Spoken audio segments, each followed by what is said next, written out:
یہ قرآن ایک بابرکت کتاب ہے جسے ہم نے آپ صلی اللہ علیہ وسلم پر نازل کیا تاکہ لوگ اس پہ غور اور فکر کریں اور تاکہ اہل فہم اس سے نصیحت حاصل کریں۔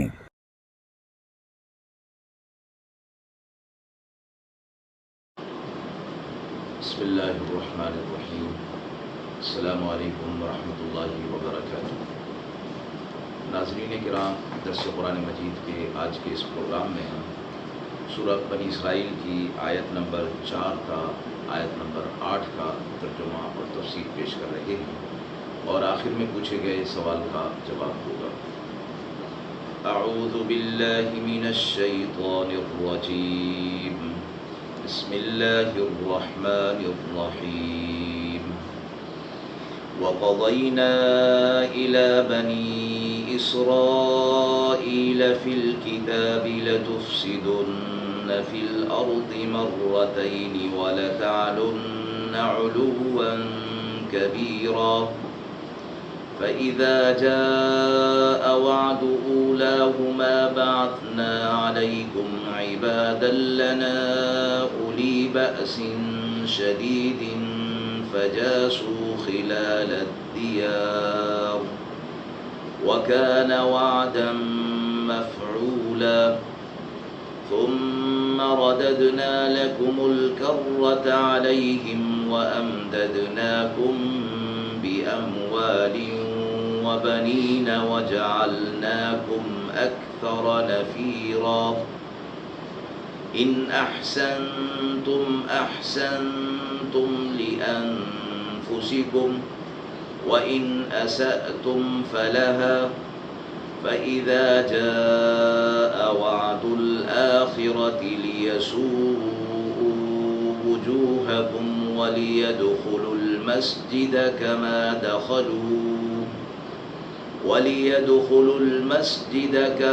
دَخَلُوهُ أَوَّلَ مَرَّةٍ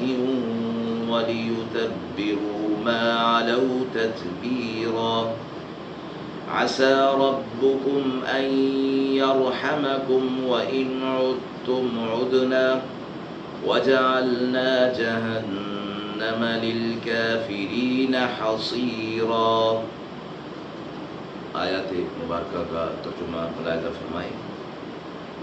اور صاف کہہ سنایا ہم نے بنی اسرائیل کو کتاب میں کہ تم خرابی کرو گے ملک میں 2 بار اور بڑی سرکشی کرو گے۔ پھر جب آیا پہلا وعدہ، بھیجے ہم نے تم پر اپنے بندے سخت لڑائی والے، پھر پھیل گئے شہروں کے بیچ اور وہ وعدہ پورا ہونا ہی تھا۔ پھر ہم نے پھیر دی تمہاری باری ان پر اور قوت دی تمہیں مال سے اور بیٹوں سے، اور اس سے زیادہ کر دیا تمہارا لشکر۔ اگر بھلائی تم نے کی تو اپنا بھلا کیا، اور اگر برائی کی تو اپنے لیے۔ پھر جب پہنچا دوسرا وعدہ، بھیجے اور بندے کہ اداس کریں تمہارے چہرے اور گھس جائیں مسجد میں جیسے گھس گئے تھے پہلی بار، اور خراب کر دیں جس جگہ وہ غالب ہوں۔ بعید نہیں تمہارے رب سے کہ رحم کرے تم پر، اور اگر پھر وہی کرو گے تو پھر ہم بھی وہی کریں گے، اور کیا ہے ہم نے دوزخ کو کافروں کے لیے قید خانہ۔ ان آیات میں بنی اسرائیل کے 2 واقعے عبرت اور نصیحت کے لیے ذکر فرمائے گئے ہیں کہ انہوں نے ایک مرتبہ حکم ربانی کی مخالفت کی تو اللہ تعالیٰ نے ان کے دشمنوں کو ان پر مسلط کر دیا، جنہوں نے ان کو تباہ اور برباد کر دیا۔ پھر کچھ انہیں تنبیہ ہو گئی اور شرارت انہوں نے کم کر دی تو سنبھل گئے، مگر کچھ عرصے کے بعد پھر انہی شرارتوں کے اندر مبتلا ہو گئے اور ان میں بدعمالیاں پھیل گئیں، تو اللہ تعالیٰ نے ان کے دشمنوں سے ان کو سزا دلائی۔ آیات مذکورہ میں ان 2 واقعوں کا تذکرہ فرمایا گیا ہے۔ بنی اسرائیل کے متعلق اللہ تعالیٰ نے یہ فیصلہ فرما دیا تھا کہ جب تک وہ اللہ تعالیٰ کی اطاعت اور فرما برداری کرتے رہیں گے، دنیا میں بھی فلاح اور کامیابی اختیار کریں گے تو کامیابی ملے گی اور کامیاب رہیں گے۔ لیکن جب دین سے انحراف کر لیں گے اللہ تعالیٰ کے احکامات کو پس پش ڈال دیں گے تو ذلیل اور خوار ہو جائیں گے اور دشمنوں کے ہاتھوں ان پر ذلت طاری کر دی جائے گی۔ اور یہی نہیں کہ ان کو ذلت ملے گی، بلکہ دشمن جب ان کے اوپر غالب آ جائیں گے تو ان کی جان اور مال کو بھی نقصان پہنچائیں گے، اور اس کے ساتھ ساتھ ان کا قبلہ بیت المقدس وہ بھی دشمنوں کی زد سے محفوظ نہیں رہے گا، اور کافر اس کی بے حرمتی اور توڑ پھوڑ کریں گے،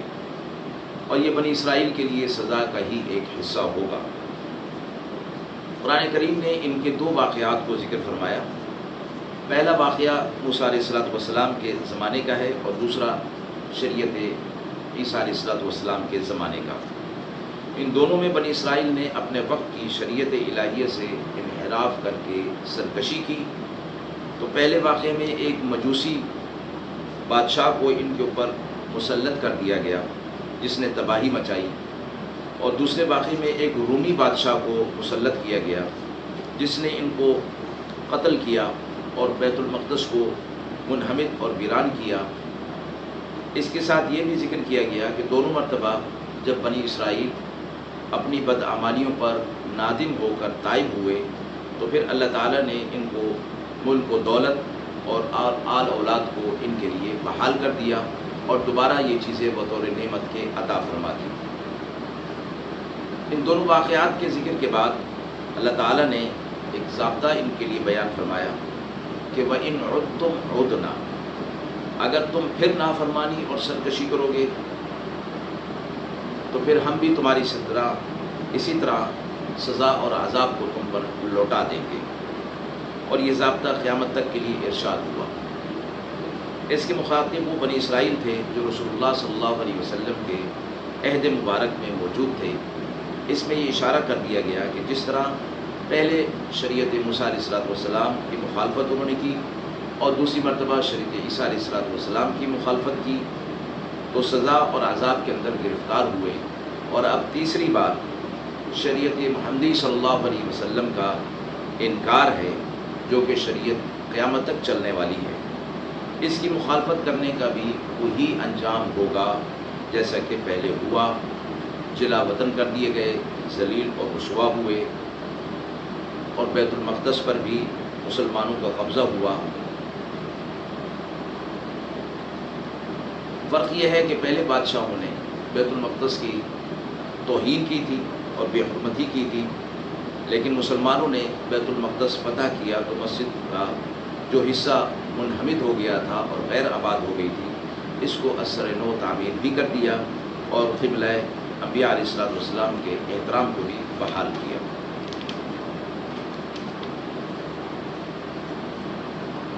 آیت کے حوالے سے سوال پوچھا گیا ہے کہ قرآن مجید میں مسلمانوں کو بنی اسرائیل کے واقعات بتانے میں کیا حکمت ہے؟ قرآن مجید کے نزول کے وقت مخاطبین میں جو اس سے پہلے کے شریعتوں کے حامل لوگ تھے ان میں یہود اور نصارہ موجود تھے۔ یہود موسیٰ علیہ السلام کی قوم اور نصارہ عیسیٰ علیہ السلام کی قوم۔ انہیں آسمانی مذہب کے حامل ہونے کا دعویٰ تھا اور آسمانی کتاب کے یہ حامل تھے، اور قرآن مجید میں انہی دونوں کے واقعات کا تذکرہ ملتا ہے، اور اس میں اس بات کی طرف اشارہ فرمایا گیا کہ موسیٰ علیہ السلام کی شریعت کے اندر جو واقعات گزرے ہیں قرآن مجید کے اندر ان کا کچھ حصہ موجود ہے، اسی طرح عیسیٰ علیہ السلام کے حالات اور واقعات اور انجیل کے کچھ احکام بھی قرآن مجید کے اندر مذکور فرمائے گئے ہیں۔ یہ اشارہ کرنا مقصود ہے کہ جس طرح انہوں نے بنی اسرائیل نے، یہود اور نصارہ نے اللہ تعالیٰ کے حکموں کی نافرمانی کی تو ان کے حالات قرآن مجید کے اندر ذکر فرمائے گئے کہ اللہ رب العزت نے ان پر عذاب مسلط کیا اور انہیں ذلیل اور رسوا کر دیا۔ تو اللہ تبارک و تعالیٰ کا یہ ضابطہ اور قانون تو قیامت تک کے لیے اور سب کے لیے، مسلمانوں کو بھی یہ بتا دیا گیا اور یہ بتانے میں یہ حکمت رکھی گئی کہ جس طرح انہوں نے نافرمانی کی تو اللہ رب العزت نے ان پر عذاب، ذلت و رسوائی کا نازل کیا، اور اہل ایمان بھی اگر اسی طرح کا کام کریں گے تو یہ سلسلہ ان کے لیے بھی ہوگا۔ لہذا یہ واقعات دراصل تنبیہ کے حوالے سے ہیں اور اس حکمت کے تحت ان کو بیان فرمایا گیا ہے۔ وآخر دعوانا ان الحمد للہ